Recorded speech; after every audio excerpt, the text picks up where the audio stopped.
aconteceu nesse lugar, nessa noite, ó Deus. Nós não queremos mais sair da Tua presença. Obrigada, Jesus. Eu te peço que o Senhor use a vida do pastor Douglas nesse momento, para falar aos nossos corações aquilo que nós precisamos ouvir, ó Deus. Que o Senhor use a vida dele, que o Senhor fale através dele aquilo que o Senhor já colocou no seu coração. E que nós saiamos daqui com as nossas vidas transformadas pelo Senhor através da sua palavra.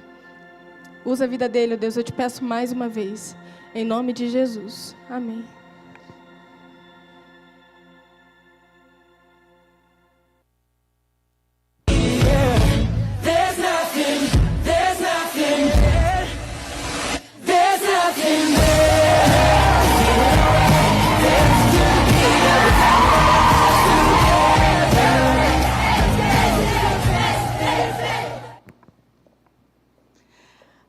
Então, irmãs, chá para mulheres no dia 24 de maio. Você que é mulher, fica em pé.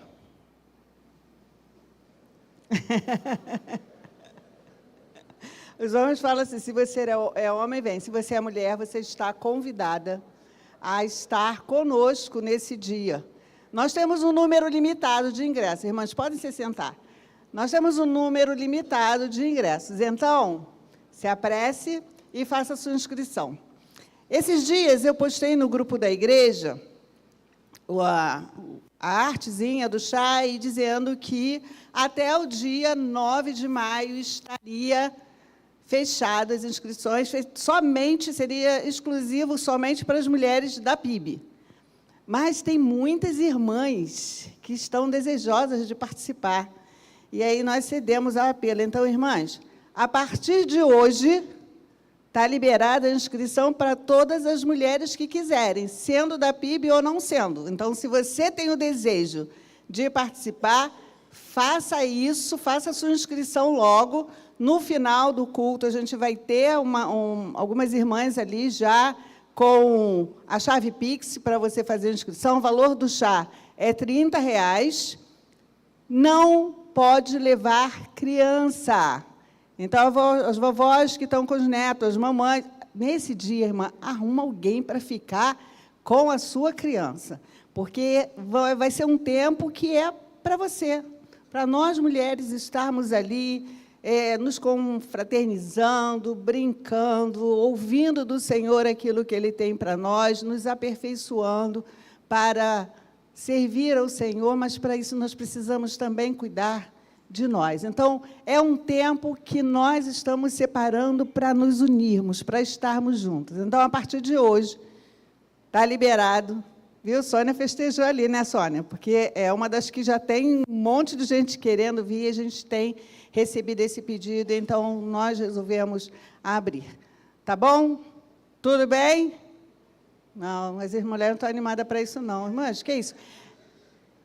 Nós temos uma equipe. O Ministério de Mulheres está sendo coordenado por uma equipe. Eu queria chamá-las aqui, mas não vai dar, porque nem todas estão, porque elas estão envolvidas em outras atividades.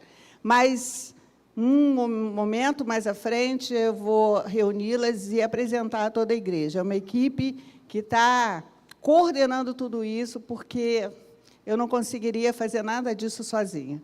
E eu louvo a Deus pela vida dessas irmãs que têm se apresentado. E aí tem espaço, tá? Tem espaço para todas aquelas que quiserem estar participando dessa coordenação, trazendo ideias e... Acho que eu não esqueci nada. Liane, me ajuda? Está tudo certo? É isso aí, irmãs. Venham, participem do chá. Vamos lá. Muito bom. Agora sim, a graça e a paz a todos, amém? Boa noite aí a todo mundo também. Muito bom a gente estar aqui mais uma vez. O Senhor tem algo a trazer ao nosso coração. Eu sei que você já foi muito ministrado desde que o culto começou. Muita coisa Deus já falou aí contigo. Momento de louvor, mais uma vez, assim, sensacional. Deus tem se manifestado aqui em nosso meio. E eu espero que você esteja sensível a tudo que Deus está fazendo, porque hoje a gente precisa conversar sobre um assunto bem interessante, né? Eu até coloquei um tema na mensagem convidativo ao pensamento. O tema da mensagem é: ainda bem que deu tempo de morrer antes de morrer. Ainda bem. Eu acho que muitos aqui já morreram, né? Tomara que tenha dado tempo de você morrer antes de você morrer, irmão. Porque se você não morreu antes de morrer, a coisa vai ficar feia. Se morrer só uma vez, vai dar ruim. Tem que morrer duas. Tem que morrer duas. Senão o negócio fica complicado. E a gente vai conversar sobre isso hoje. A gente vai usar um exemplo bíblico aqui, né, de uma história de alguém que ali nos momentos finais, é uma história já bem conhecida, a gente vai falar ali do momento que Jesus está na cruz e tem 2 homens sendo crucificados ao lado dele, e um desses homens, mesmo nos 48 do segundo tempo, ele consegue ali alcançar a salvação dele, ele consegue ali conversar com Jesus e receber essa promessa de salvação. E eu queria que você me acompanhasse na leitura do texto de hoje, está lá em Lucas 23, nós vamos ler a partir do versículo 32, Lucas 23, a partir do 32, pedir a ajuda da mídia aí para a gente ser ágil, porque já são 7h20 ali, e a gente precisa falar bastante coisa aqui hoje. Está lá já na tela, se você está abrindo sua Bíblia, pode continuar abrindo sua Bíblia, marca o texto, tá? Mas você já tem ali a possibilidade de acompanhar conosco a leitura na tela ali, no telão. Lucas 23, a partir do 32, diz assim: 2 outros homens, ambos criminosos, também foram levados com ele para serem executados. Quando chegaram ao lugar chamado Caveira, ali o crucificaram com os criminosos, um à sua direita e o outro à sua esquerda. Jesus disse: Pai, perdoa-lhes, pois não sabem o que estão fazendo. Então, eles dividiram as roupas dele, tirando sorte. O povo ficou observando e as autoridades o ridicularizavam. Salvou os outros, diziam. Salve-se a si mesmo, se é o Cristo de Deus, o escolhido. Os soldados, aproximando-se, também zombavam dele, oferecendo-lhe vinagre. Diziam: se você é o rei dos judeus, salve-se a si mesmo. Havia uma inscrição acima dele que dizia: este é o rei dos judeus. Um dos criminosos que ali estavam dependurados lançava-lhe insultos: você não é o Cristo? Salve-se a si mesmo e a nós. Mas o outro criminoso o repreendeu, dizendo: você não teme a Deus, nem estando sobre a mesma sentença? Nós estamos sendo punidos com justiça, porque estamos recebendo o que os nossos atos merecem. Mas esse homem não cometeu nenhum mal. Então ele disse: Jesus, lembra-te de mim quando entrares no teu reino. Jesus lhe respondeu: eu lhe garanto, hoje você estará comigo no paraíso. Só até aqui, irmãos. Olha que texto profundo. Eu sei que muitos já conhecem essa história, mas a gente tem muita coisa para conversar hoje, e eu espero que ao final de tudo isso você entenda que você pode ter esperança, porque ainda hoje Jesus pode liberar uma palavra sobre a sua vida, uma palavra de salvação, uma palavra de transformação, uma palavra de bênção. Ainda que você ache que o tempo já está se esgotando, ainda que você ache que já venceu o prazo de validade, Jesus pode liberar uma palavra sobre a sua vida. A história aqui fala de um homem que estava pronto para morrer na cruz, e ele tem um encontro com Jesus naquele lugar, tudo é transformado, e a esperança volta ao coração dele. Não a esperança de viver uma vida meramente terrena, não a esperança de simplesmente ser liberto da cruz, mas a esperança de ter uma vida eterna, que realmente é o que vale. A gente tem perdido muito isso de vista. Ultimamente a gente tem visto muitas pessoas cada vez mais materialistas, mais pensando nas coisas aqui da terra, presas às coisas terrenas. E o próprio Jesus disse para a gente não ficar entesourando coisas na terra, porque essas coisas a traça corrói. A gente precisa guardar tesouros no céu, porque a nossa eternidade, essa sim, ela vai ser algo esplendoroso. A nossa eternidade ao lado de Jesus é que realmente vale a pena. E esse homem aqui, ele alcança isso, a gente vai conversar sobre algumas coisas, mas eu queria começar com um detalhe muito interessante. Toda vez que a gente vai falar dessa história, a gente fala dele, a gente chama ele de o ladrão da cruz. Qual é o nome dele? O ladrão da cruz. Só que o cara alcançou salvação. E se ele teve um encontro com Jesus e a vida dele foi transformada, ainda que ali antes da morte, então ele não é mais ladrão, ele pode até ser o ex-ladrão, mas ladrão ele não é mais. Porque aquele que roubava não rouba mais, aquele que mentia não mente mais, Aquele que fofocava não fofoca mais. Quando Jesus entra na nossa vida e nós damos livre acesso ao Espírito Santo, ele começa a promover uma mudança que vem de dentro para fora. Então, você já não é mais conhecido pelo que você fazia. Talvez alguém aqui, antigamente, antes de conhecer Jesus, era conhecido como o cachaceiro que ficava nos bares aí. Mas você não é o cachaceiro, Jesus transformou sua vida. Talvez alguém aqui já tenha tido envolvimento com drogas, mas você não é o drogado. Talvez alguém aqui no passado foi promíscuo, mas você não é mais o promíscuo. Você agora é alguém transformado, lavado e remido pelo sangue de Jesus. Então, vamos parar de pensar nesse cara como o ladrão da cruz e vamos pensar naquele cara que é um filho de Deus, que se encontrou com Jesus e que ainda que tenha sido, aos nossos olhos, já na prorrogação, já nos acréscimos, né? Na verdade foi no tempo de Deus. Deus tem o tempo certo para mim e para você. Se você está aqui hoje, é porque Jesus te trouxe aqui.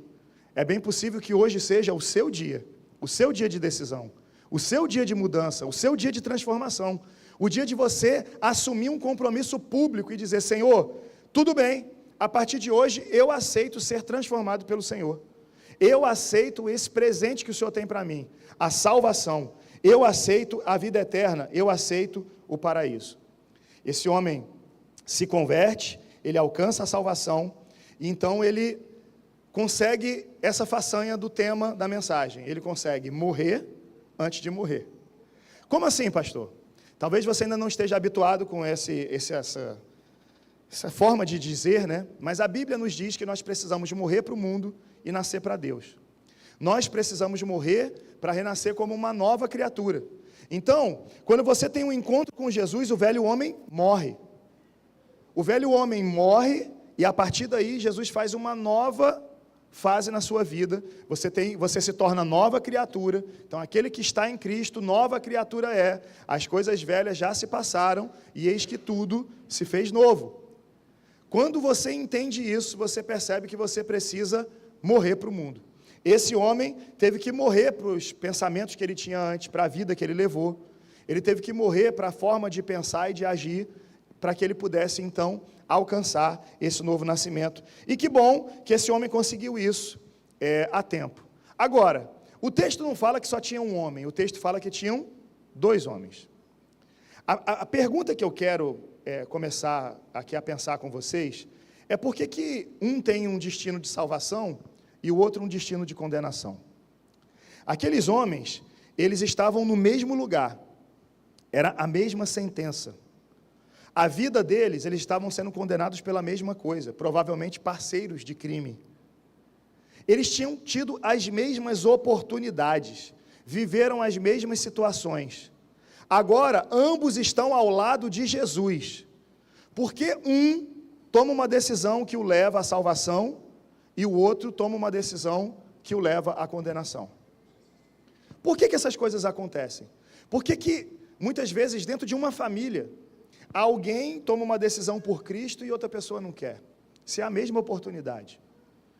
Por que muitas vezes dentro de uma igreja, todos estão ouvindo a mesma mensagem? Alguns são profundamente tocados pelo Espírito Santo e outros é como se nada tivesse acontecendo. O que acontece? O que muda? Né? A gente precisa pensar sobre isso ao longo aqui da mensagem. Eu quero que você fique aí com essa reflexão. O que tem de diferente em um e no outro? Nós vamos olhar aqui no texto, nós vamos ver algumas coisas. Para você entender bem essa história, deixa eu te passar o contexto dessa história. Jesus Cristo havia sido condenado. Armaram para Jesus, você conhece a história. Eles queriam pegar Jesus, e aí os religiosos da época foram lá, deram uma graninha para Judas. Judas, então, entregou a localização de Jesus naquele dia. Eles pegam Jesus, o prendem ali na calada da noite. Naquele momento, eles levam Jesus para a casa daquele que já tinha sido sumo sacerdote, mas que ainda era de fato, né? Era o sogro do atual sumo sacerdote, Caifás, e ele está ali na casa dele. E esse ajuntamento maligno tem um objetivo: vamos matar Jesus. Vamos matar Jesus. E eles começam ali a fazer um julgamento totalmente arbitrário. E eles chegam à conclusão que Jesus merecia a morte. Só que eles não podiam matar Jesus porque eles não tinham uma acusação que pudesse ser comprovada para que eles tivessem autorização de matá-lo. É interessante, porque a gente olha que lá no livro de Atos, Estevão foi morto pelos judeus. Estevão foi apedrejado. Ali havia uma condenação, né, vamos colocar assim, sobre a vida de Estevão, porque ao debater com os religiosos, Estevão falou sobre o templo. E isso desencadeou uma série de coisas, e eles falaram, bom, se a acusação é religiosa, nós temos autoridade. Jesus chegou a falar que o templo podia ser derrubado e construído em 3 dias. Mas isso não ficou tão claro. Eles ficaram nervosos com essa acusação, mas eles não tinham como comprovar que Jesus falou nada contra o templo. Então eles não tinham uma acusação religiosa. Qual era o caminho que eles tinham? Fazer uma acusação, então, de insurreição contra Roma. E aí mudar os personagens, falar, bom, se nós não podemos matar, vamos colocar nas mãos de Roma, e Roma o matará. E assim acontece. Jesus, então, vai parar diante de Pilatos, e ali Pilatos não vê culpa, a princípio, em Jesus. Pilatos quer liberar ele, mas a história corre, e a gente percebe que os judeus estão inflamados, pedindo cada vez mais a crucificação de Jesus, até que Pilatos tem uma ideia. Pilatos fala assim, já sei, para eles deixarem Jesus em paz, eu vou trazer o Barrabás, que está prestes também a ser crucificado, também a ser morto. Barrabás já está aqui preso, e Barrabás era barra pesada. E aí Pilatos pensa, quando eu colocar Barrabás e Jesus, é óbvio que eles vão voltar à consciência, eles vão falar assim, não, crucifica o Barrabás, pode liberar Jesus. Só que isso não acontece. Quando eu digo que há um plano malévolo, realmente, aqueles homens estavam decididos a matar Jesus, a tal ponto que eles falaram, solta Barrabás, crucifica Jesus, e eles começaram a querer que Jesus fosse crucificado. Pilatos queria só, então, dar uma surra em Jesus, mostrar ali o poderio de Roma sobre a situação, castigá-lo, deixar ele machucado, mostrar ele machucado, mas isso não adiantou. O povo queria porque queria a crucificação de Jesus. Até que tem aquela famosa cena que Pilatos fala, eu lavo minhas mãos.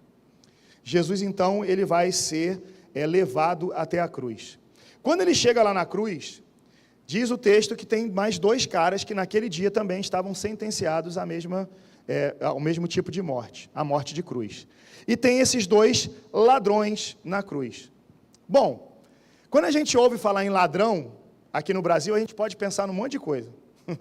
Pode ser o ladrão de galinha, pode ser o político que roubou alguma coisa, que desviou o dinheiro, pode ser o seu cunhado que pegou dinheiro emprestado e não devolveu, e aí você falou, rapaz, esse cara é ladrão. Pode ser o juiz de futebol, né? Pode ser tanta coisa. Quando a gente pensa em grego, como que é definido o que é um ladrão? Tem 3 palavras no grego, para a gente entender do que a gente está falando aqui no texto. A primeira palavra é kleptis. Kleptis é uma palavra que vai originar depois, por exemplo, a palavra kleptomaníaco, que é aquele cara que rouba, aquele cara que precisa roubar. Né? Então, está ligado simplesmente a um roubo, mas pode ser ligado também a um furto. Então, se a palavra que fosse usada aqui fosse kleptis, seria só um roubo simples.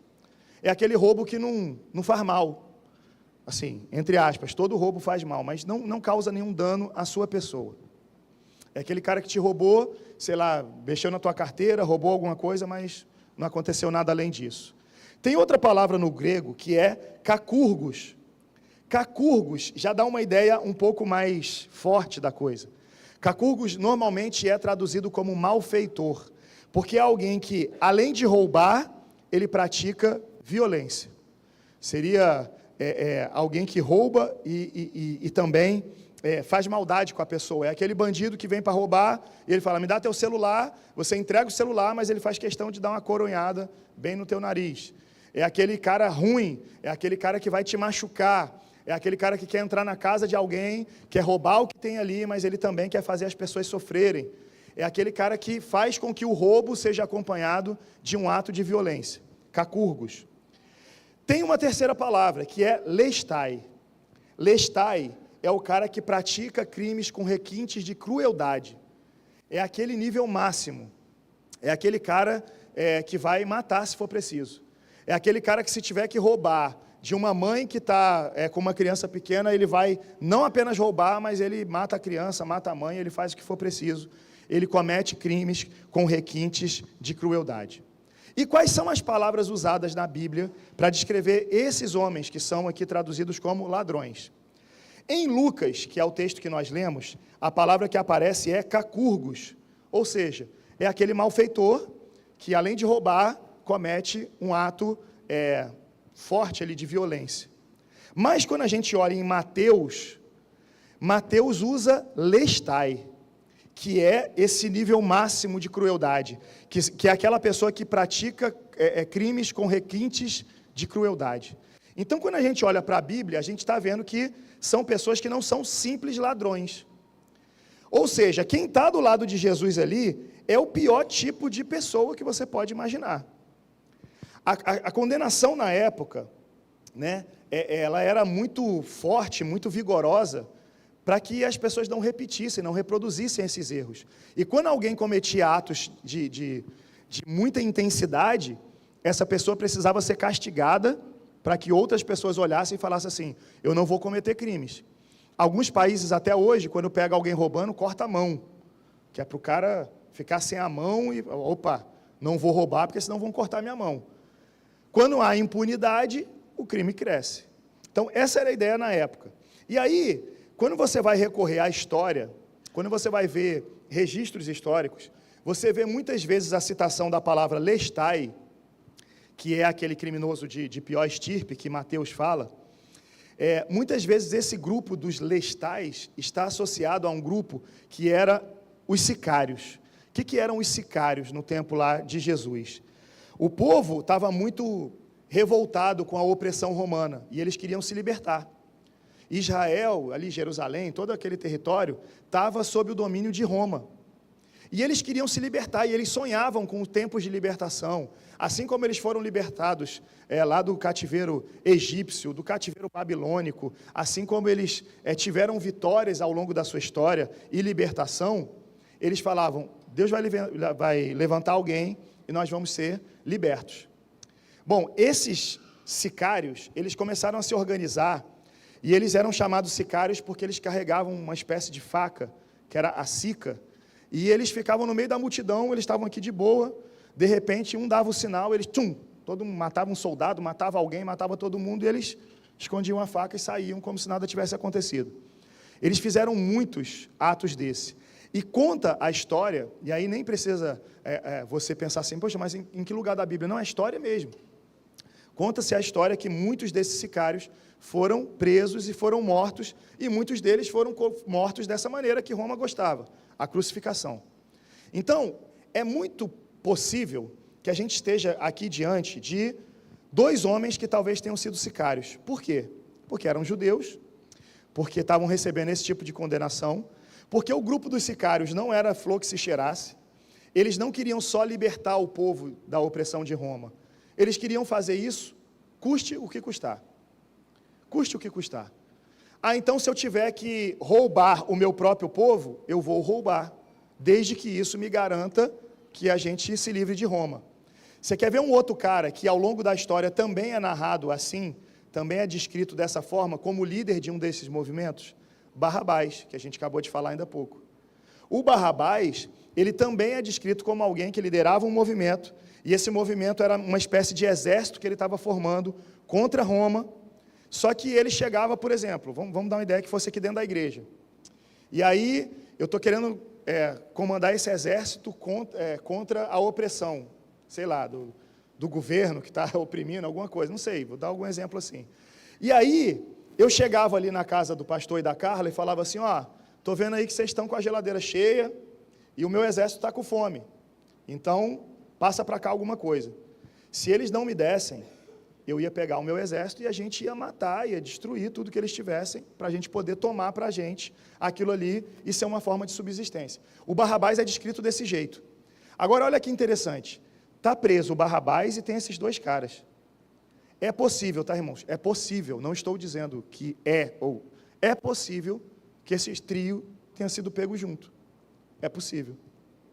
É até provável, para falar a verdade.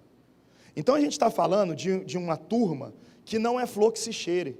uma turma que cometeu crimes bárbaros, que feriu o próprio povo. Tem relatos aí, no meio dessas revoltas, de estoques de comida que foram saqueados, estoques que serviriam para alimentar pessoas pobres. Eles faziam o que fosse preciso. E agora esse tipo de gente que está ali do lado da cruz, é esse tipo de pessoa que está ali, é alguém que não se importa com seus próprios semelhantes. Então a gente está vendo por que Mateus faz questão de descrever eles como lestais, porque ele está dizendo, não, esse povo é ruim, esse povo é mau, esses dois ladrões que estavam na cruz eram pessoas sanguinárias, eles deveriam ter sido realmente mortos, porque esses caras eram barra pesada, talvez tivessem ferido alguns dos conhecidos, dos próprios discípulos que estavam ali relatando. E aí, quando a gente pensa dessa forma, Mateus é o cara que viveu ao lado de Jesus. Lucas é o cara que conta depois a história que alguém contou para ele. E aí Lucas, então, dá uma aliviada, cacurgos. Mas o Mateus fala, não, eles eram lestai. Então vamos ficar com essa ideia de que esses caras eram mau. Alguém mau merece ser salvo. Eu não sou a Carla não, tá, gente? Alguém ruim, um estuprador de criança, você quer orar agora para ele ser salvo? Ou você gostaria que um raio caísse na cabeça dele? Dorme com esse barulho, não vou pedir resposta não, porque essa seria, né, essa seria constrangedora, porque a maioria de nós, às vezes a gente fica com raiva de coisas que as pessoas fazem, e a gente imputa a nossa própria justiça, e a gente acha que a gente tem o direito de assumir o lugar de Deus, e a gente fala, esse aqui merece a morte, esse aqui merece perdão, e não funciona assim. Ainda que seja o pior tipo de gente, Deus ama. Aquele homem que está ali na cruz, é o pior tipo de gente possível. Se tivesse aqui entre nós, talvez a gente, se tivesse hoje na televisão, né? Estamos aqui ao vivo, daqui a pouco ali a cadeira elétrica vai ser ligada, aqueles dois homens ali, ó, promoveram revoltas, sedição, e eles vão ser assassinados. A gente ia falar, rapaz, ainda bem que estão matando esse cara, porque gente ruim. Bandido bom é bandido morto. É ou não é? Muitos de nós não íamos falar isso. A gente sabe que está errado isso. A gente sabe que a gente não pode pensar assim. Mas na hora que acontece contigo, você não fica desse jeito? O cara chegou na moto, tomou teu telefone celular e foi embora. Qual é o primeiro pensamento? Tomara que morra o bigode. Eu ia falar assim, tomara que caia. O bigode falou, tomara que morra. Mas é o primeiro pensamento que vem na cabeça da gente. Quando alguém faz um mal, a gente já pensa que essa pessoa precisa também sofrer um mal. Mas Jesus não pensa assim. Jesus não olha para o que a pessoa fez. Jesus olha para quem a pessoa é. E talvez atrás de toda essa maldade, tenha alguém que foi forjado assim pela vida. Tem alguém que tenha sido tão odiado e recebeu tanto ódio em vez de amor, que essa pessoa não soube lidar e não soube ser alguém como deveria ser, um ser humano honrado. Às vezes, atrás de uma pessoa ruim, de uma pessoa cruel, não tem maldade. Tem alguém que foi ferido e que hoje fere porque aprendeu assim. Foi ferido desde que era pequeno. Mas, para a sociedade, aqueles homens ali são aqueles que estão no noticiário, tá? Se você ligasse hoje no programa do Datena, Cidade Alerta, esses negócios assim, ia aparecer lá essa turma aí, desses ladrões da cruz. E esse Jesus, que é puro, está do lado desses caras impuros. Ainda pensando se eles eram da turma de Barrabás, tem algo na tradição cristã, tá, irmão? Não está na Bíblia. Mas a tradição cristã conta a história que Jesus, ao ser crucificado, ele precisou ser esticado na cruz, porque a cruz era feita para alguém maior. É a ideia de que Barrabás era maior do que Jesus. E, na época, como eram aqueles pregos grandões, os soldados, na hora de fincar o prego, eles não podiam ter muito trabalho de ficar martelando aquele prego. Então, eles deixavam um furo-guia. E esse furo-guia, que já estava ali para na hora ficar fácil, né, estava programado para alguém maior.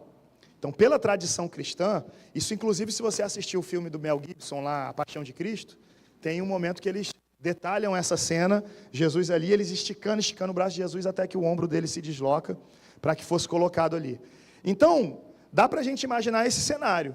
Era para ser Barrabás e esses dois camaradas, eram para ser pessoas que mereciam estar ali. Mas Deus é tão perfeito, que se fosse Barrabás, junto com aqueles dois, esse homem não teria sido salvo. Porque quando você está do lado de alguém ruim, a tendência é você fazer coisas ruins. Mas quando você se depara com a presença de Jesus, você tem a oportunidade de ser iluminado pela luz que vem dele. E esse homem teve essa oportunidade, a oportunidade de ser iluminado pela luz de Cristo. No finalzinho da sua vida, nos momentos onde ele estava ali sendo condenado, ele de repente sente espiritualmente essa luz brilhando na vida dele. E ele fala, tem jeito para mim. Tem jeito para mim. E ele acredita nisso. Porque talvez a maior dificuldade do homem quando eu digo ser humano, seja aceitar que tem jeito para você. A gente se sente muitas vezes imperdoável. A gente acha que a gente fez coisas tão terríveis que Deus não vai me querer, pastor. Deus não vai me perdoar. O senhor não sabe o que é que eu fiz. Mas a verdade é que o nosso Deus, ele é amor. E ele está disposto a nos perdoar e nos salvar. E você, confiando nessa promessa, pode tomar posse disso. Você pode tomar posse da salvação. Existem pessoas que entram ano, saem ano, elas frequentam as igrejas, mas elas não se sentem ali salvas. Elas não têm a certeza da salvação. E isso acontece por quê? Porque de alguma maneira elas se sentem imperdoáveis. Elas acham que o que elas cometeram não pode ser perdoado por Jesus. Mas aqueles homens estão lá, recebendo uma punição severa. Eles estão recebendo uma punição porque eles mereciam.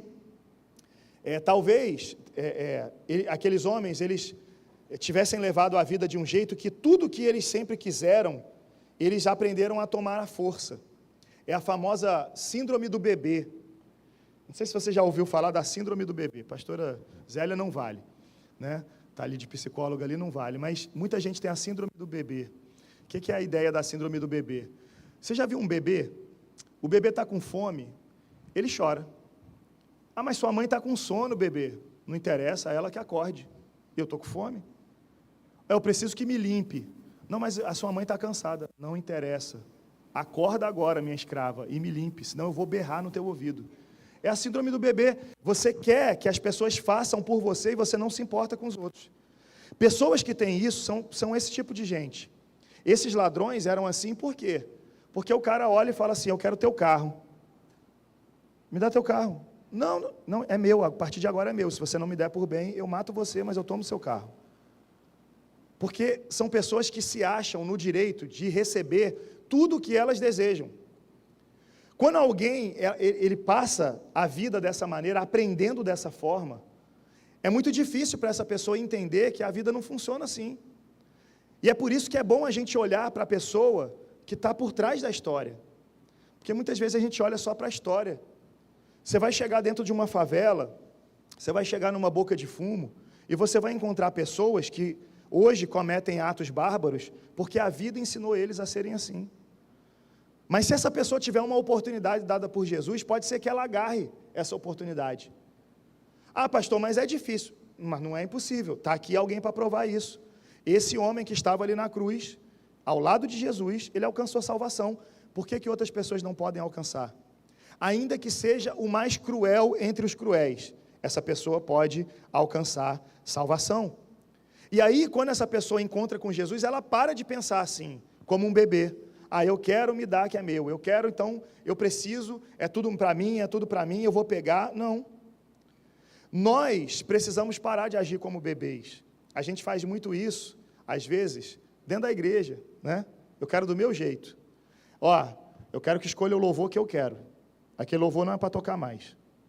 Porque eu não gosto daquele, é para tocar o que eu quero. Entendeu? Senão eu vou brigar com você. É do meu jeito. Não é para pregar aquela palavra que confrontou meu pecado, viu?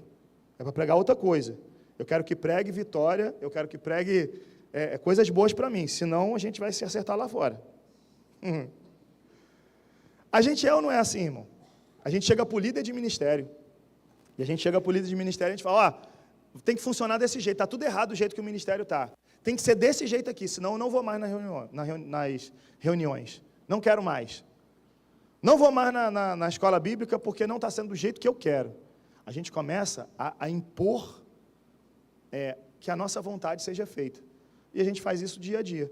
Somos ou não somos como bebês, chorando e dizendo, mamãe, eu quero desse jeito. Faz agora porque você é a minha escrava. Né?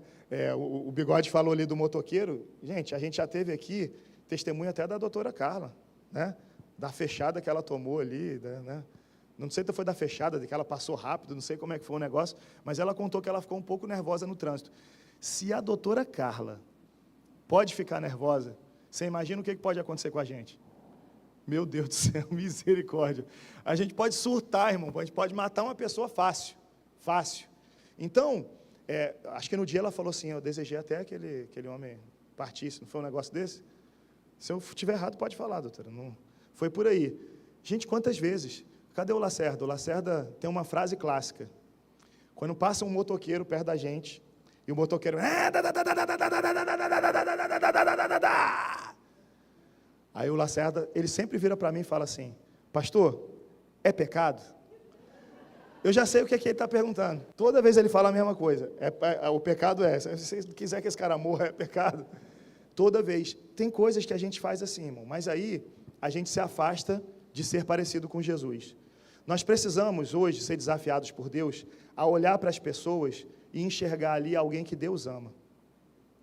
Alguém que Deus ama. Talvez você está aqui hoje e você está com um problema de perdoar alguém da sua família, alguém que fez mal a você, talvez alguém que te tocou de uma forma indevida quando você ainda era só uma criança, e você passou a sua vida carregando esse peso. Sabe o que Jesus está te desafiando hoje? A perdoar. A perdoar. Não, pastor, não aceito. Uma vez, acompanhando uma pessoa, essa pessoa falou, eu não aceito porque ele tem que pagar tudo que ele fez. Falei assim, olha, a justiça está aí para isso. A justiça define o que ele paga ou não paga diante da lei. Mas o perdão, você que precisa liberar. Isso é responsabilidade sua. Você não pode carregar esse ódio. Porque se você continuar retendo o perdão, o que Jesus fala? Para você ser perdoado, você tem que perdoar. E se você não perdoa, você não é perdoado. Olha que loucura. Alguém te faz um mal, e se você não perdoar, você sofre as consequências. Então está na hora da gente deixar o Espírito Santo desafiar mesmo a gente e entender que a gente precisa olhar para algumas pessoas e, de verdade, amar essas pessoas, porque elas também precisam de amor. Agora, eu queria abrir um parênteses aqui na história. Existem outras pessoas aqui no texto, nesse texto que a gente leu de Lucas. Eu vou ler de novo aqui, Lucas 23, eu vou ler o versículo 35 até o 37. Tem outras pessoas aqui, diz assim o texto. O povo ficou observando as autoridades, e as autoridades o ridicularizavam. Salvou os outros, diziam, salve-se a si mesmo, se é o Cristo de Deus, o escolhido. Os soldados, aproximando-se, também zombavam dele, oferecendo-lhe vinagre. Diziam, se você é o rei dos judeus, salve-se a si mesmo. Aqui a gente tem alguns personagens, além desses homens que estão ali, sendo crucificados ao lado de Jesus. O texto fala sobre o povo, o texto fala sobre as autoridades, e também alguns soldados que aparecem na cena. Todos eles têm o mesmo conceito. Se você salvou os outros, então se salva agora. Se você é o rei dos judeus, desce da cruz, faz alguma coisa. Se você é brabo mesmo, resolve esse problema. Sabe o que a gente percebe aqui? A gente percebe algumas pessoas aqui que o texto mostra, que são muito parecidas com a nossa sociedade hoje em dia. As pessoas chegam para Jesus e falam assim, se você é Deus, então abençoa aqui, abençoa a minha vida. Eu quero um emprego. Eu criei, pastor, eu orei, eu pedi a Jesus para eu passar num concurso e eu não passei. E aí, irmão, ele deixou de ser Deus por causa disso? Só que na nossa mente deturpada, na nossa sociedade, a gente acha que é assim. Se Jesus não fizer exatamente o que a gente quer, então ele não é Deus. Lembra da história de Jó? Você acha que Jó queria passar por tudo aquilo que ele estava passando? Claro que não. Mas Deus permitiu. Lembra de Oséias? Deus fala para ele assim, você vai casar com uma prostituta. E a mulher trai ele, irmão. E lá vem as crianças. E ele criando. Você acha que ele sonhou com esse tipo de vida? Mas apesar disso tudo, apesar do sofrimento ser possível, né, apesar da gente ver essas coisas, Deus não deixa de ser Deus. Deus não deixa de ser Deus. Eu não posso chegar para Jesus e falar, você só é Deus se você fizer o que eu acho que você deveria fazer como Deus. É como se a gente criasse o nosso próprio conceito de Deus. Olha, Deus para mim é alguém que faz isso. Então, se não é assim, não é Deus. Só que é o contrário. É Deus que se revela a nós e diz, ó, eu sou Deus e eu ajo dessa maneira, então me aceite assim. Somos nós quem temos que caminhar em conhecer a Deus. É responsabilidade nossa conhecer cada vez mais a Jesus. Às vezes a gente chega na igreja e a gente fala, quero conhecer Jesus. Só que na hora de conhecer Jesus, que ele fala, tá, então vou me apresentar.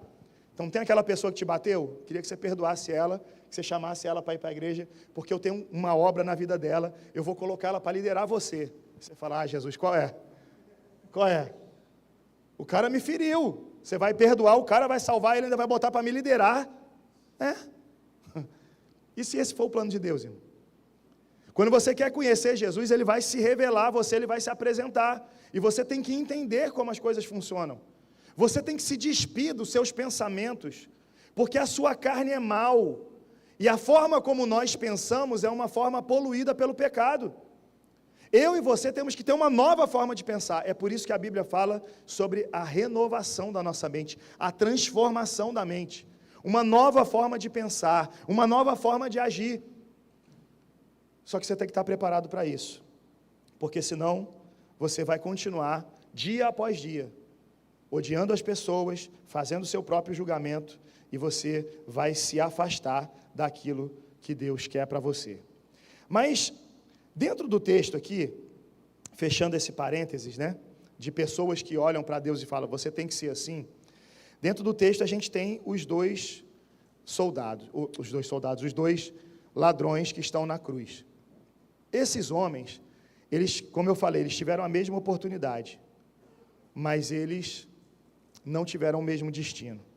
Esses homens chegam a dizer para Jesus algo interessante, é parecido com o que falaram até agora, só que fala assim, se você é Deus, salve-se a si mesmo e a nós também. Eu acredito que você é Deus, um dos ladrões falando, né? Se você fizer o seguinte, você vai me tirar daqui. Se você não me tirar da dificuldade, eu não aceito isso. E aí, olhando para esse texto, a gente vai aprender algumas lições, todas rápidas. A primeira delas é que o seu coração precisa ser mudado. Seu coração precisa ser mudado. Como assim, pastor? Nós lemos o texto de Lucas. E Lucas mostra que tem um cara que está sempre bonzinho, né? O outro está insultando Jesus e o outro está falando, rapaz, nós somos merecedores, ele não. Parece que o cara é bom desde o princípio. Mas olha como Mateus conta essa história. Mateus e Marcos. Mateus 27, 44. Coloca para a gente aí, Mateus 27, 44.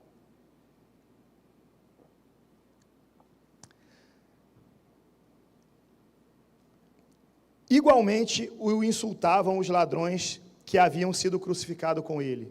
Está no plural a frase ali, ó. Eles insultavam os crucificados. Marcos 15, 32. Gente, meu óculos está muito bom. Marcos 15, 32. O Cristo, o Rei de Israel, desça da cruz, para que vejamos e creiamos. Os que foram crucificados com ele também o insultavam. A gente tem um plural aqui. Então, sabe como é que o cenário começa? Tem dois ladrões, tem dois homens que estavam indignados porque estavam sendo mortos, e eles ainda se acham no direito de insultar Jesus. Então, o primeiro homem, esse que se converteu, ele começa insultando Jesus. E Jesus, mesmo na cruz, é capaz de perdoar esse cara.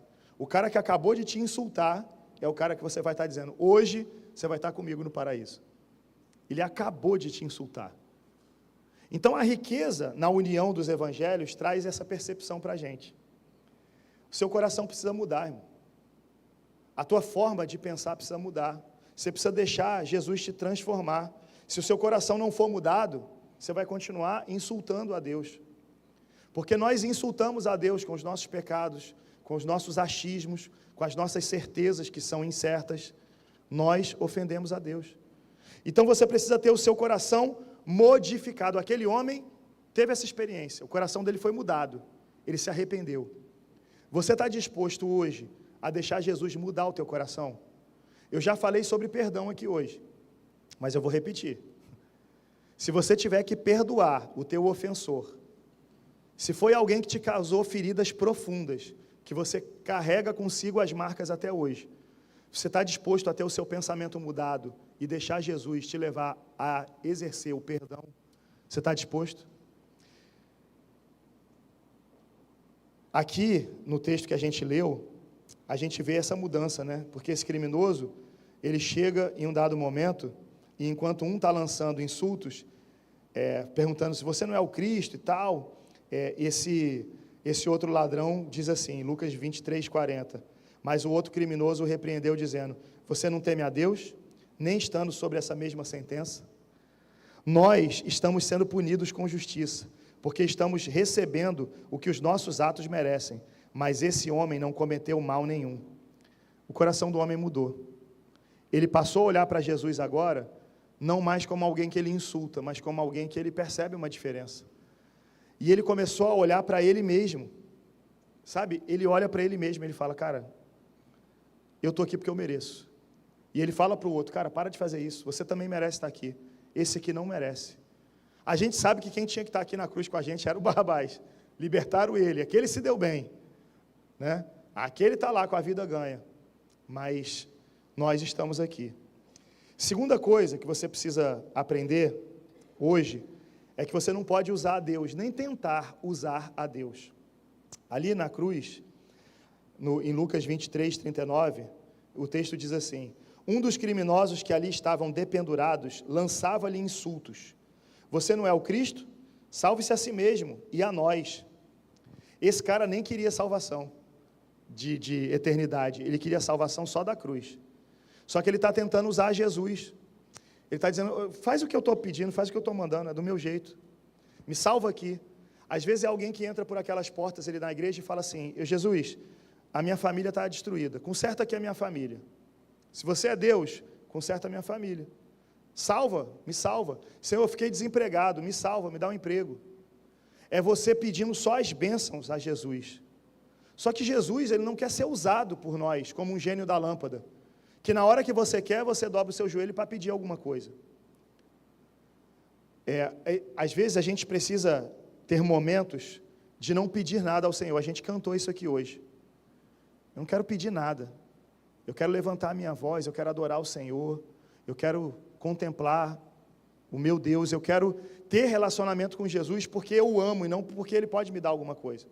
Aquele homem ali na cruz, ele estava tentando usar a Jesus. Ele estava dizendo, Jesus, olha, faz o seguinte, se você me tirar aqui da cruz, então tudo bem, já que você é o Cristo, faz isso. Desce aí, me livra também, resolve o problema e está tudo certo. Mas em nenhum momento ele disse, se você realmente é Deus, transforma aqui o meu coração, muda aqui a minha forma de pensar, me ajuda a liberar perdão, me ajuda a fazer diferente, me ajuda a ser obediente, me ajuda a renunciar ao meu pecado. Senhor, está difícil, eu estou pecando porque está difícil, mas me ajuda. Quem sabe aquele homem podia ter feito uma oração, Senhor, eu estou odiando os romanos. É tanto ódio que eu tenho pelos romanos que eu estou fazendo mal até ao meu próprio povo. Me ajuda a mudar isso em mim, me ajuda a controlar a minha raiva, me ajuda a controlar o meu ímpeto. Mas em nenhum momento ele faz isso, ele só quer se livrar da cruz. E aí, tem gente que pensa que assim, ele é Deus se ele faz. Não, irmão, é o contrário. Ele é Deus porque se ele quiser, ele não faz. É por isso que ele é Deus. O pai e a mãe têm esse tipo de autoridade. A criança chega e fala assim, me dá um chocolate. Você não é meu pai, você não é minha mãe, você não me ama, me dá um chocolate. Não, é porque eu sou teu pai, é porque eu sou tua mãe, e é porque eu te amo que eu posso dizer não, eu não vou te dar. E não se enganem, está só abrindo um parênteses aqui, vocês, pais e mães, precisam dizer não aos filhos. Se você ficar dizendo só sim, você vai ter problemas sérios, e o seu filho ou a sua filha vai ter problemas gravíssimos. Diga não. O não também molda caráter. E Deus diz não para a gente em muitas situações. É isso que a gente entende aqui. Deus é Deus porque Ele pode dizer não. Ele é Deus porque Ele pode dizer não, eu vou permanecer na cruz. Eu não vou descer dessa cruz. Eu podia fazer isso. Eu podia matar todo mundo aqui agora.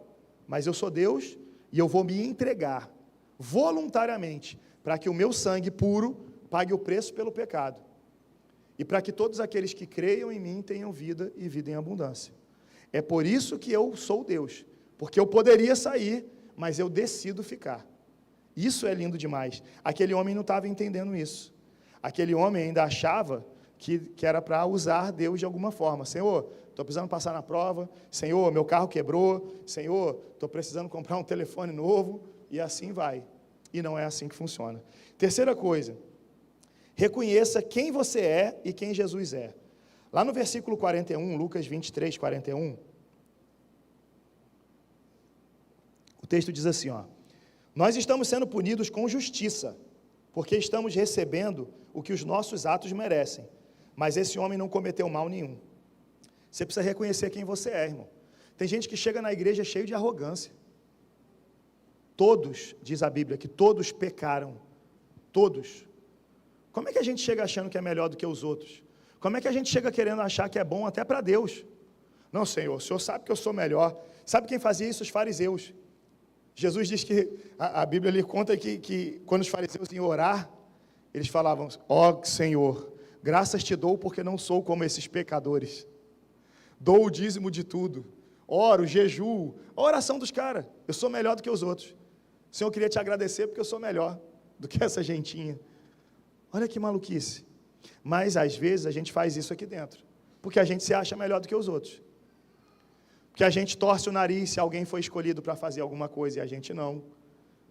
A gente se acha melhor do que os outros. E está na hora, irmão, da gente entender que a gente precisa reconhecer quem nós somos. Eu e você somos pecadores, somos falhos. Para de achar que você é o bambambam, que você é bom demais. Você não é. Se não for Jesus na sua vida, tem nada de bom em você. Nada.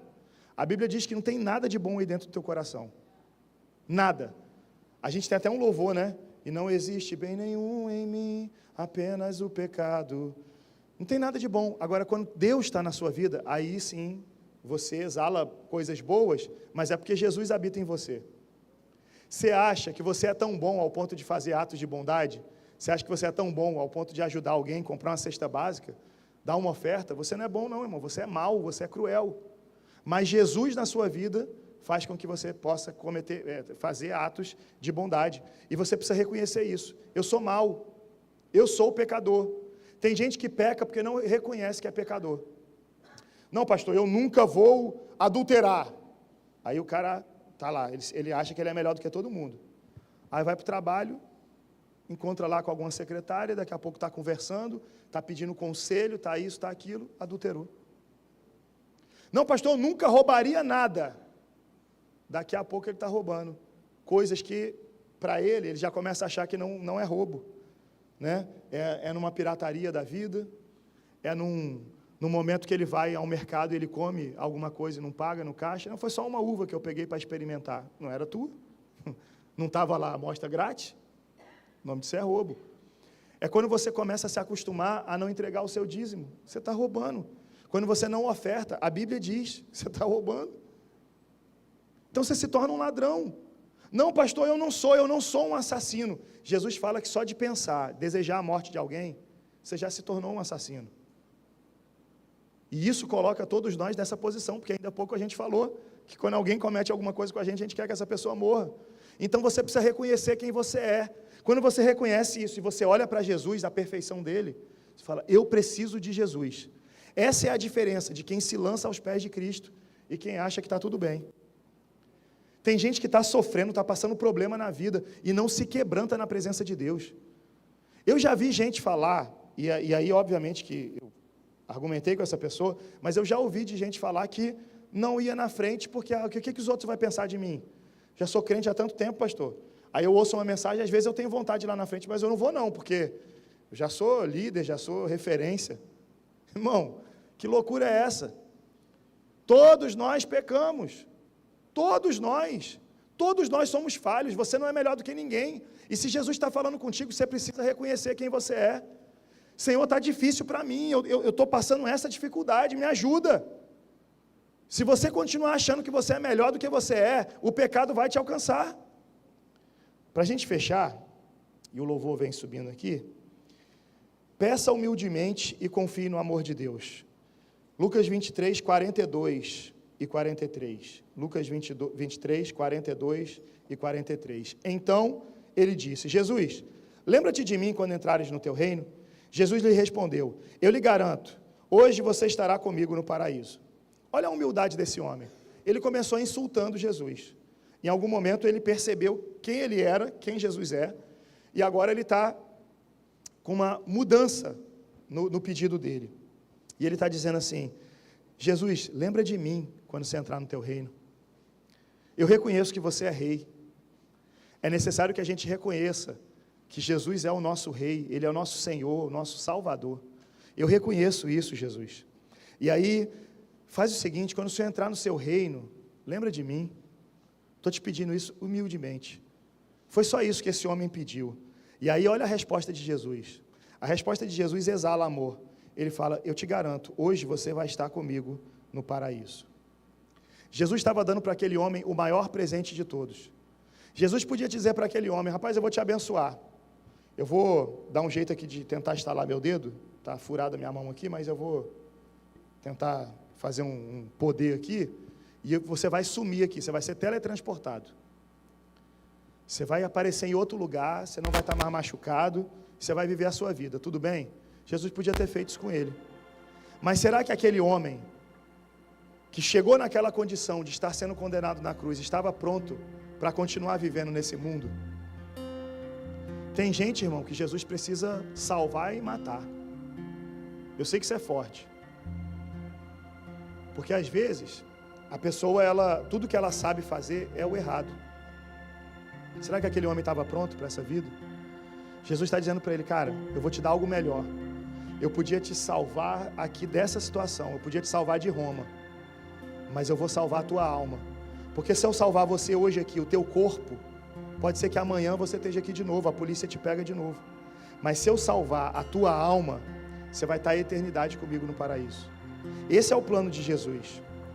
Tem gente que até olha para esse texto e fica se perguntando assim: mas tem gente que gosta de procurar chifre na cabeça de cavalo, né?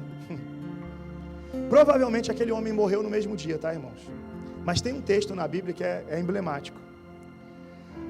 Eles foram crucificados e estava se aproximando o sábado, e eles não podiam ficar lá na cruz, era uma festividade, estava a Páscoa acontecendo, e não podia ficar ali. Os judeus clamaram por isso, né? Não pode ficar corpos expostos, aí vai contaminar tudo. Nós estamos comemorando a Páscoa. Então, aqueles homens, eles foram retirados da cruz ainda vivos, vocês sabiam disso? Olha o que o texto de João 19, a partir do 31 diz. Era o dia da preparação, e o dia seguinte seria um sábado, especialmente sagrado. Por não quererem que os corpos permanecessem na cruz durante o sábado, os judeus pediram a Pilatos que ordenasse que lhe quebrassem as pernas e os corpos fossem retirados. Vieram então os soldados e quebraram as pernas do primeiro homem que fora crucificado com Jesus, e em seguida do outro. Mas quando chegaram em Jesus, percebendo que já estava morto, não lhe quebraram as pernas. Em vez disso, um dos soldados perfurou o lado de Jesus com uma lança, e logo saiu sangue e água. Havia uma profecia que nem o osso de Jesus seria quebrado, e de fato não foi. Aqueles homens ainda estavam vivos, Jesus morreu e aqueles homens ainda estavam vivos. Provavelmente, ao terem as suas pernas quebradas e já com todos os flagelos que haviam recebido em seu corpo e o processo da crucificação, provavelmente morreram no mesmo dia, tá? Mas é possível que tenham vivido um dia a mais? É. Isso invalida o que Jesus está falando? Você vai estar hoje comigo no paraíso. Isso invalida, irmão? Claro que não.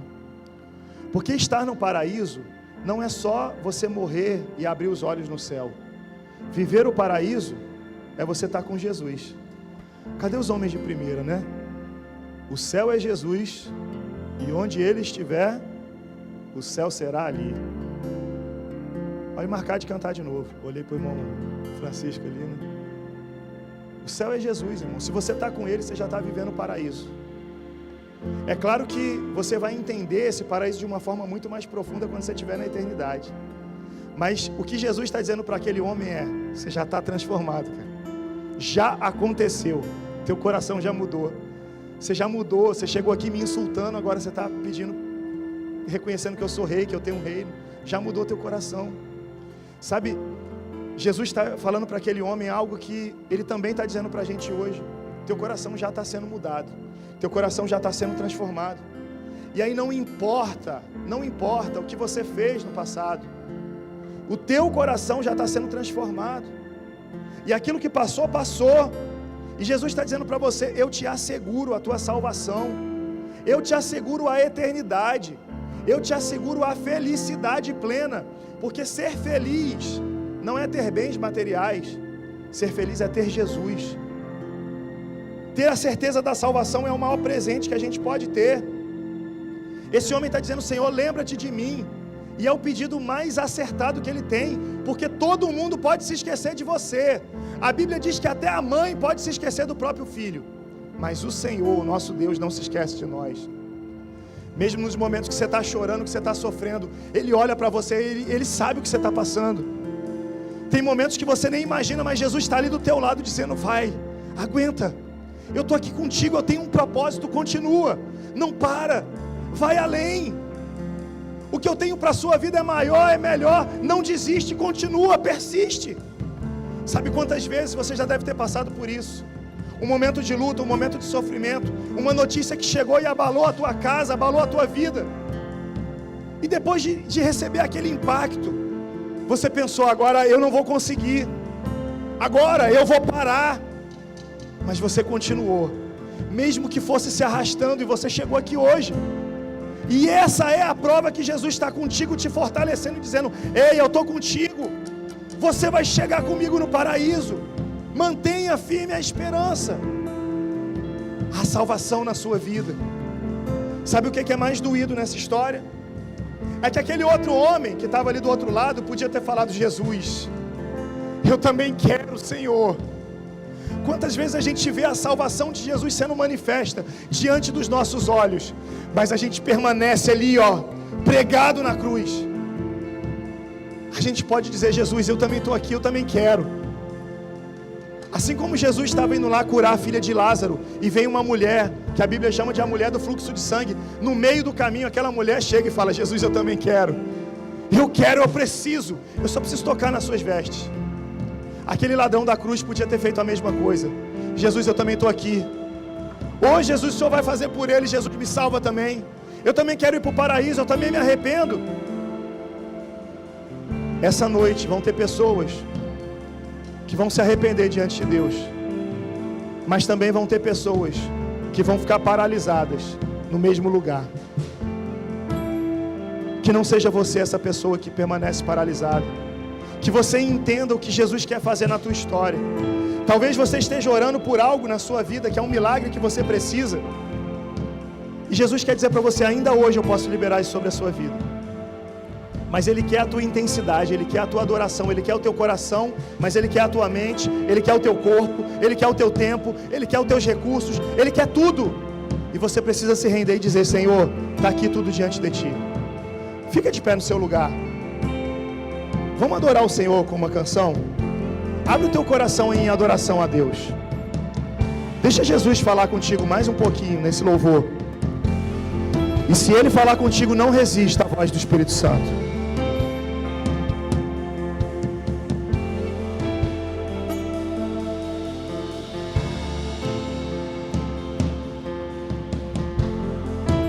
Preciso de Ti.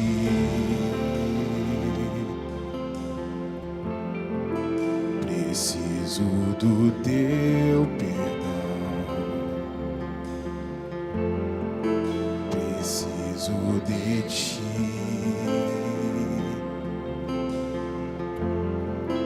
Quebranta o meu coração. Como a corça anseia por águas, assim tenho sede. Como terra seca, assim é minha alma. Preciso de Ti. Distante de Ti, Senhor, não posso viver. Não vale a pena existir. Escuta o meu clamor, mais que o ar que eu respiro. Preciso de Ti. Isso está sendo a sua oração? Você está dizendo para Jesus: Senhor, eu preciso de Ti. Preciso de verdade, Senhor. porque eu sou pecador, eu sou falho, eu tenho cometido erros, eu tenho desonrado a Ti, eu tenho me colocado em situações perigosas. Senhor, eu preciso de Ti, Pai, porque eu queria ouvir uma palavra Tua, ainda hoje. Senhor, eu preciso que a esperança renasça no meu coração. Tem coisas que para mim já cheiram a morte. Tem coisas acontecendo na minha vida que eu já dei por perdida, mas eu queria ouvir essa palavra, ainda hoje. Se você é essa pessoa que está com seu coração agora cheio de Deus, porque enquanto essa palavra era ministrada, Jesus foi tocando teu coração, Jesus foi ativando a tua memória, e você começou a se lembrar de um montão de coisas, e você começou a pensar, poxa vida, será que Deus está falando comigo? Sim, Deus está falando contigo. E se você ouviu a doce voz de Jesus e está dizendo para Ele agora que precisa dEle, nós vamos cantar de novo essa canção. Mas enquanto a gente canta essa verdade, enquanto a gente faz essa oração cantada dizendo, Senhor, eu preciso de Ti, preciso do Teu perdão, Senhor, eu preciso que o Senhor esteja aqui comigo em todos os momentos, em todas as fases da minha vida, preciso que o Senhor lave o meu coração. Se essa é a tua oração, você vai sair do seu lugar enquanto a gente estiver cantando, e você vai vir aqui à frente. Ao final nós vamos estar orando pela tua vida, e eu tenho certeza que você vai poder ouvir de Jesus uma promessa linda ao teu coração, dizendo, ainda hoje eu vou consertar a tua vida, ainda hoje eu vou aquecer a esperança no teu coração, ainda hoje eu vou te ajudar a sair dessa condição de sofrimento e ir para a condição de tranquilidade no Senhor. Você é essa pessoa, sai do seu lugar e vamos orar juntos aqui na frente.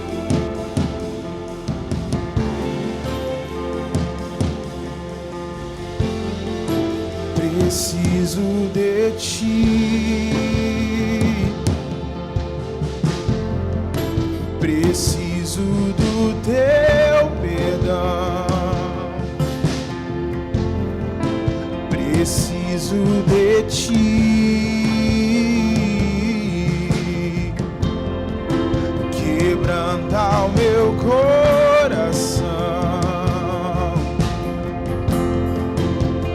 como a corça anseia por águas, assim tenho sede. Como terra seca, assim é minha alma, preciso de Ti, Senhor.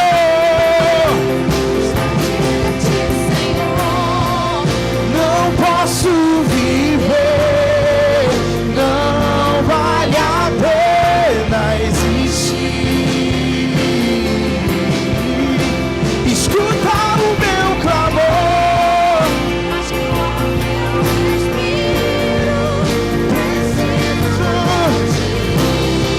eu preciso distante de Ti, Senhor.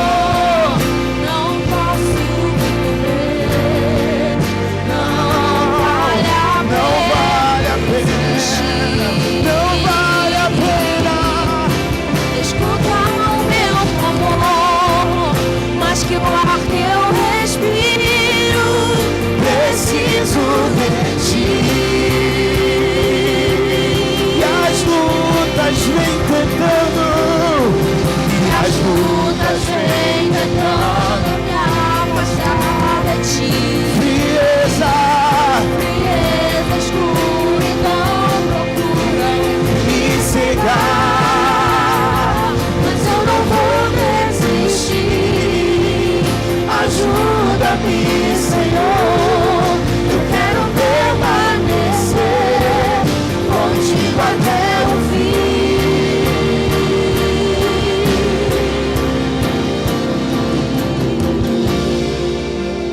distante de Ti, Senhor, não posso Viver, não vale a pena existir.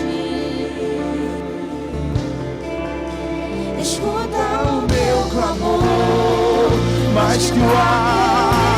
respiro, preciso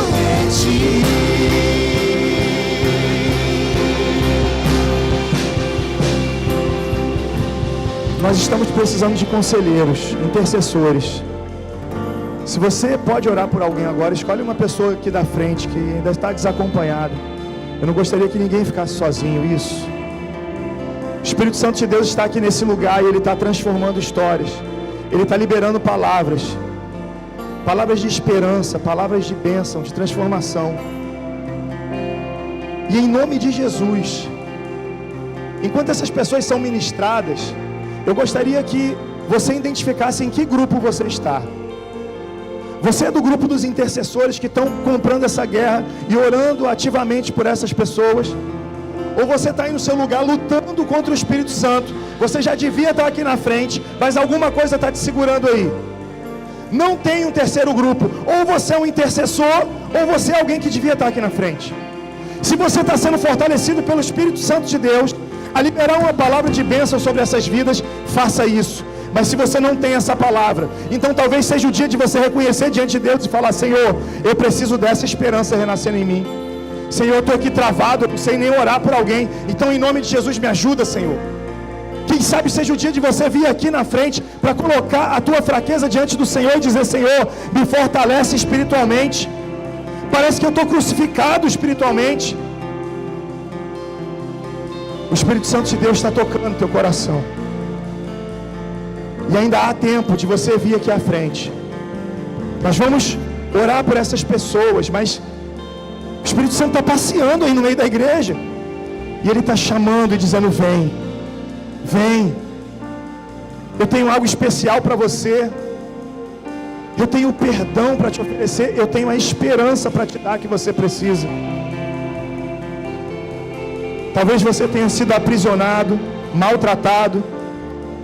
E de forma figurada você está lá na cruz, esperando a morte. A esperança foi embora. Mas eis que Jesus está do teu lado. E o sorriso dele te alcança. Porque mesmo diante de tantos flagelos, você pode olhar para Ele e perceber a bondade e o amor. E Ele está dizendo: ei, ainda hoje, eu tenho uma bênção para que você viva. Eu quero que você viva o paraíso. Eu quero que você viva uma vida comigo. Ainda hoje. Você pode estender suas mãos em direção a essas pessoas? Senhor, em nome de Jesus, Pai, nós queremos agora, Senhor, clamar por cada um que está aqui na frente. Meu Deus, eu sei, ó Pai, que o Senhor é quem confirma cada palavra no coração dos teus filhos. E é por isso, Pai, que eu te peço, no profundo do coração deles, fala, Senhor, com teus servos. Senhor, aquilo que eles vieram buscar aqui no teu altar, que o Senhor os conceda. Senhor, que em nome de Jesus eles possam hoje reconhecer diante de Ti a Tua soberania. Senhor, se tem alguém entregando a vida para Ti hoje, reconhecendo que Tu és Senhor e Salvador, escreve esse nome no livro da vida. Se tem alguém, Senhor, se reconciliando contigo, recebe o teu filho de braços abertos, recebe a tua filha de braços abertos. Se tem alguém atravessando um problema seríssimo e está aqui clamando a Ti, Senhor, libera sobre a vida dos teus filhos essa palavra de esperança. Em nome de Jesus, Senhor, nós os confiamos nas Tuas mãos. Cremos, ó Pai, que só o Senhor pode fazer o que eles precisam. Então, em nome de Jesus, como igreja, como corpo de Cristo, como família da fé, nós liberamos sobre a vida deles agora uma palavra de bênção. Nós liberamos as bênçãos dos mais altos céus sobre a vida deles. Te pedimos, ó Deus, que o Senhor os conforte, os ampare, que o Senhor os dirija. E aonde eles estiverem, que esteja com eles a Tua presença, a Tua proteção e a Tua direção. Abençoa os Teus filhos, Pai. Essa é a oração que nós fazemos. Em nome de Jesus. Amém e amém. E que o amor de Deus, o nosso Pai, que a graça salvadora de Jesus Cristo, Filho, que a comunhão e as consolações do Espírito Santo de Deus repousem sobre todo o povo de Deus espalhado pela face da terra. E de uma forma especial com cada um que se reúne aqui hoje. Faz isso, Pai querido, hoje e todo sempre. Amém e amém. Você pode dar aquele abraço que Jesus daria nessa pessoa? Será que a esperança de Jesus Pode ser retratada nesse abraço. Que Deus abençoe a tua semana, em nome de Jesus. Diante de ti, Senhor, não posso viver.